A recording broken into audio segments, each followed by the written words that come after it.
ولو أن أهل القرى آمنوا واتقوا لفتحنا عليهم بركات من السماء والأرض. بيجي أجر أهل شار باجرة إيمان بينن يعني بركتي مرجد داناي كو رب العالمين بركته بون بنت خارج عردا عسمانه والعرداش. ولو أن أهل القرى آمنوا أجا أهل الشر باجرة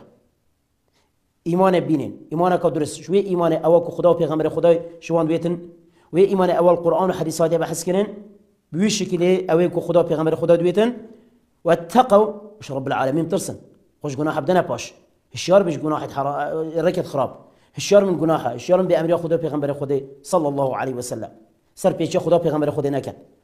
ازمان خو هوشیار بن چاوت خو هوشیار بن گوت خو هوشیار بن نفس خو هوشیار بن شهوت و اراضی خو هوشیار بن خوش خدا بترسن بخاطر خدا ودشان نکن